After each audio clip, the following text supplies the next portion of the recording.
Um, Just let me provide one little point of history. At least some of you do not know that in the final climactic negotiations over normalization, Ambassador Roy played a very important role because he was the deputy head of our liaison office in Beijing. And he and the head of the liaison office, Leonard Woodcock, were negotiating on the Beijing end of this process.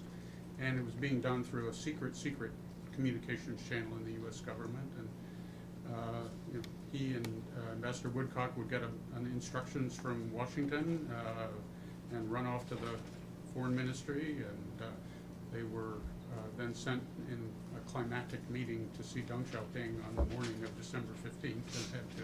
The evening, actually. Evening. The evening just before. Yes, that's right. And had to... The morning in Washington. Yeah, suffer the ire of Deng Xiaoping. But it's a great story. I've been asked to talk about the strengths and weaknesses of the One China policy, and I'll come to that. My bottom line is that the One China policy, our One China policy, has been a great advantage to the United States because it is so flexible. One of the reasons it's flexible is that it really should not be seen as confined to a limited number of formal documents, the 3 communiques, the TRA, and the 6 assurances. It's actually a larger package of elements that touch on different kinds of issues.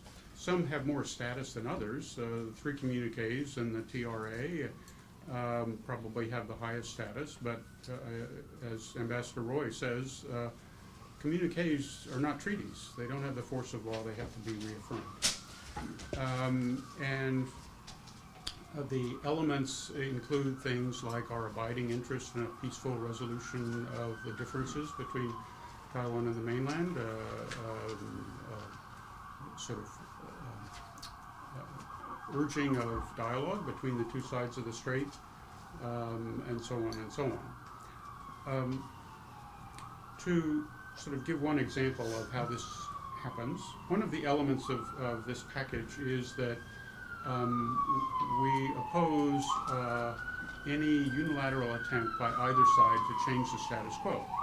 And this actually goes back to a statement that Secretary of State Warren Christopher made in 1996, but it was most famously repeated on December 9th, 2003 by President Bush, when he said, or I have it here, that we oppose any unilateral decision by either China or Taiwan to change the status quo. President Bush went further to suggest that Chen Shui-bian was moving in the direction of changing the status quo. So what was interesting for me was the aftermath of this.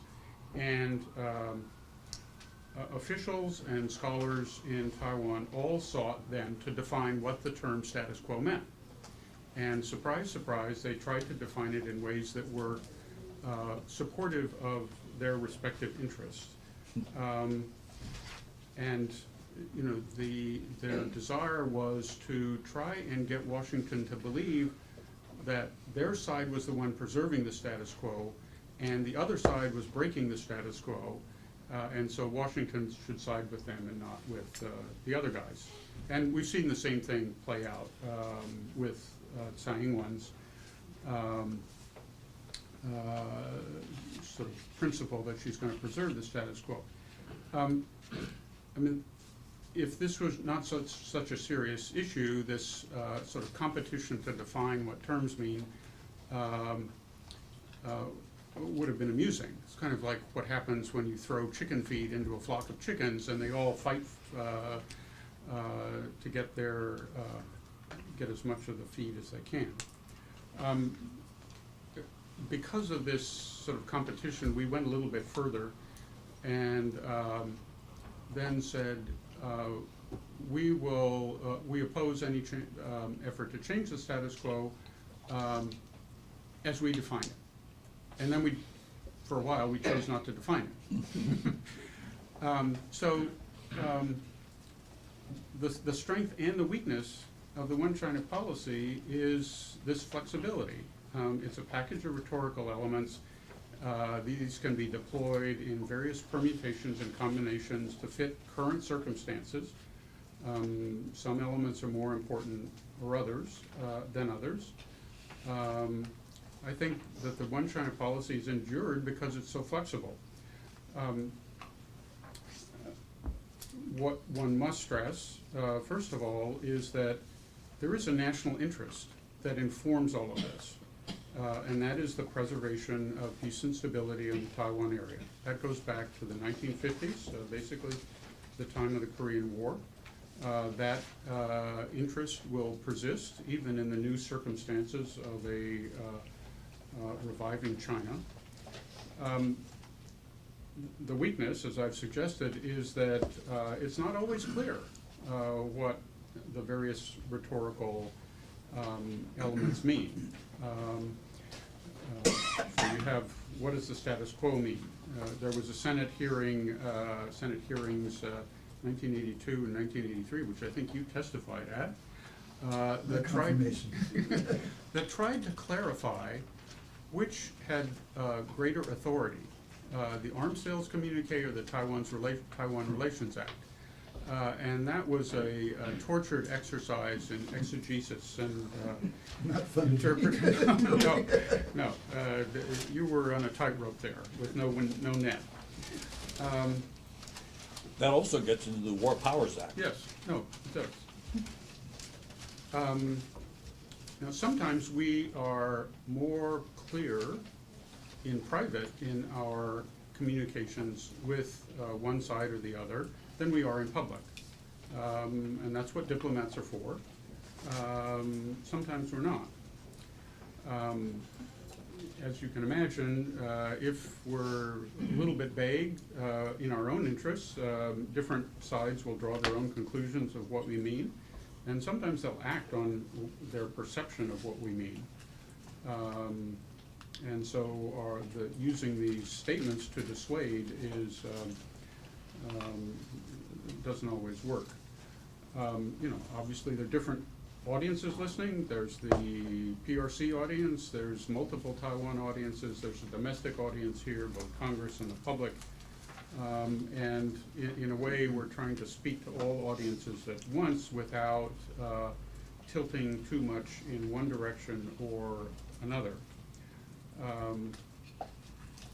What looks from the outside as ambiguity is actually a way for the United States to preserve freedom of action. Sometimes it is important to be clear when we've been vague, to make explicit what is implicit. And this occurred a couple of times in the Bush administration where our officials basically said, okay, we're going to tell you what changing the status quo means. And listen very carefully. It is that Beijing not use force or threaten force against Taiwan. And it is that Taiwan not undertake statements or actions that could upset the status quo and that could lead to a use of force. Fortunately, for the last decade or so, we haven't had a situation where that kind of absolute clarity is required.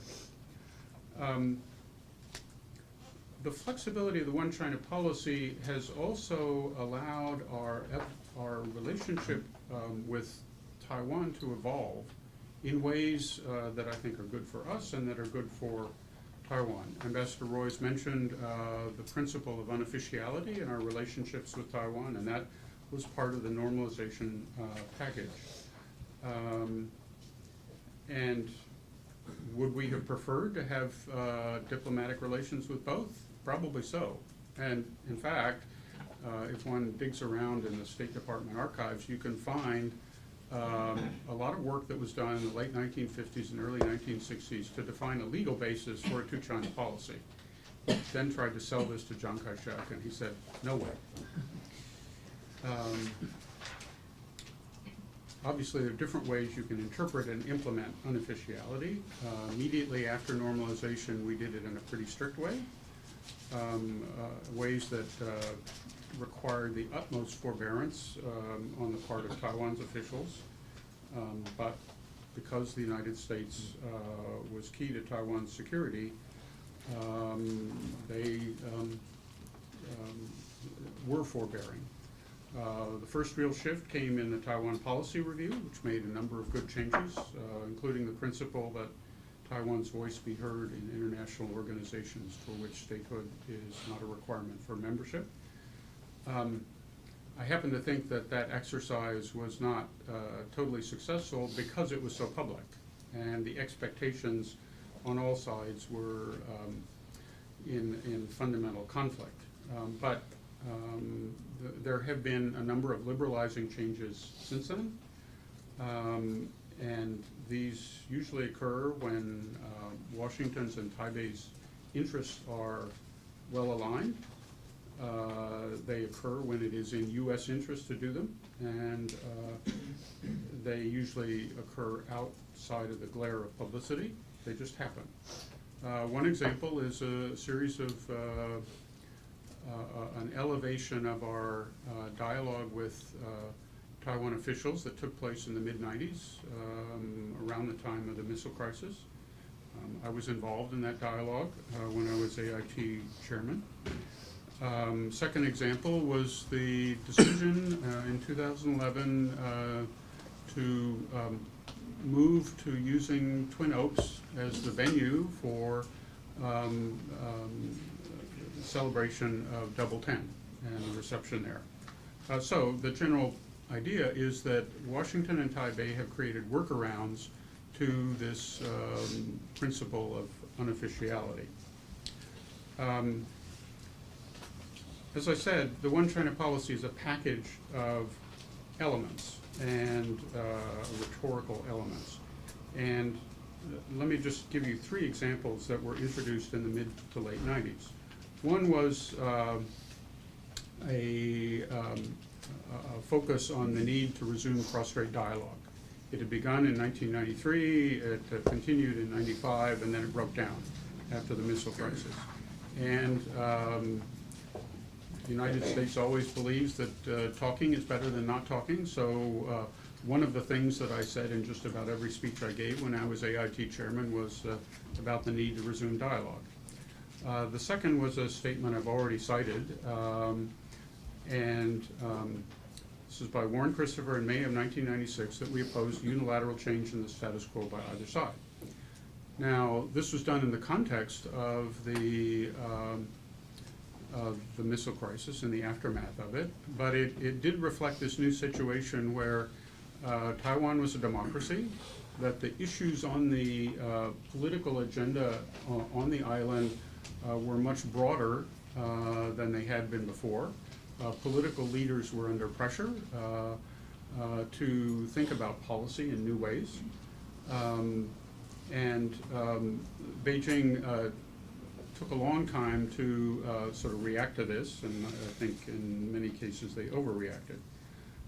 The third innovation was a flip side to the second, and it was to emphasize that Taiwan's political transformation had changed the context in which Beijing pursued its goals.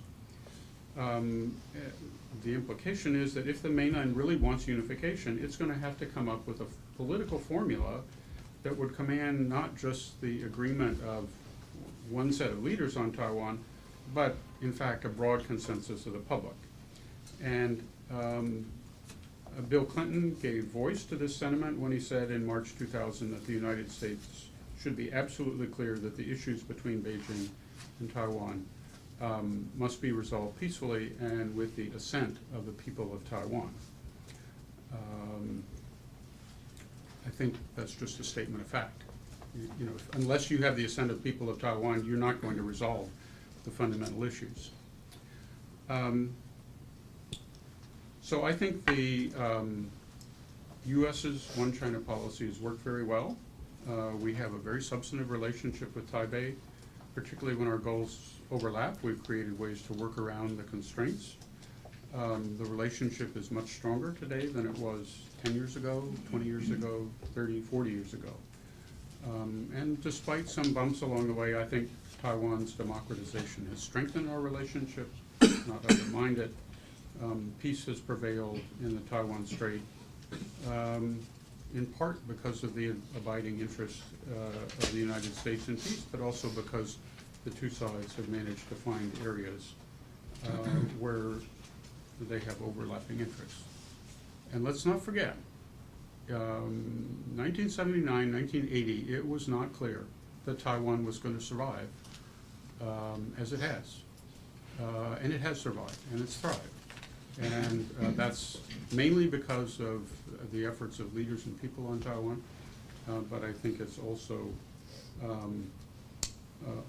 the consequence of the sort of flexible and adaptive approach that the United States has taken.